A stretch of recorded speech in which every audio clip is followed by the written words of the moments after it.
next thing we're going to talk about is proper goalie positioning in lacrosse, okay? So one of the big things we want to make sure that it doesn't matter, what the level of play is, we always want to try to have a good goalie on our team, okay? All right, now a couple things we want to reference with our goaltenders, okay? So we're going to talk about our feet, okay?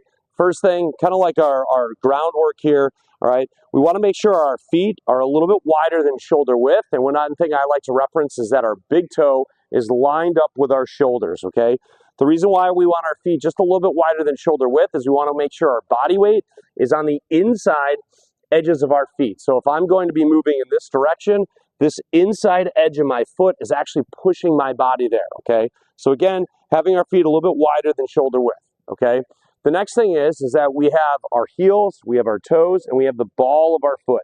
We want to make sure all of our weight is actually sitting on the balls of our feet when we're in our stance. And one thing I always like to say is we want to have our heels off the ground as if we could slide a credit card underneath them, okay? Not a wallet. So we don't want to have our players to be on their toes because then they'll have a sense of falling forward. We want to be on the balls of our feet, credit card width off the ground, okay?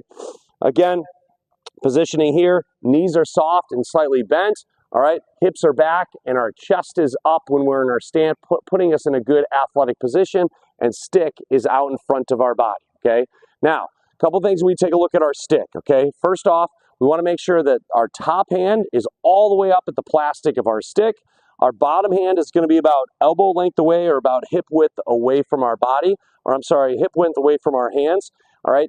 The closer our hands are, the quicker they're going to be, but they're going to be really flimsy.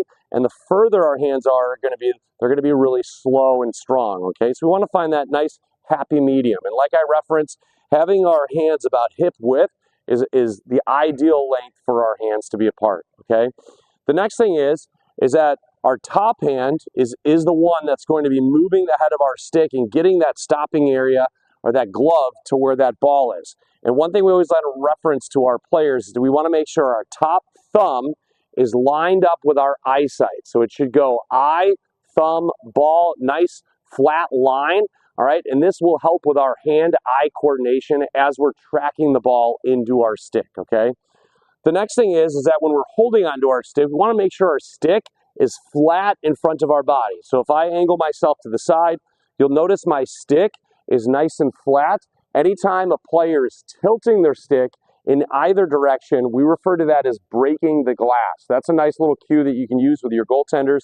We want to make sure that stick is flat. If my stick is angled like this, the ball might skip off my stick and go into the goal.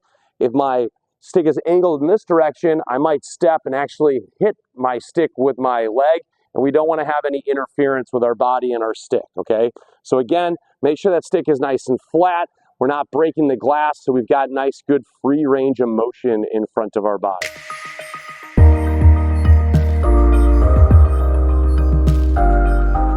Some of the common flaws that you'll see anytime you'll see a young goaltender that's first starting to play the game is a couple things here, okay? First off, when we're in our stance, we want to make sure that our knees are soft, our hips are back, our chest is up, and I'm in a good athletic position similar to this.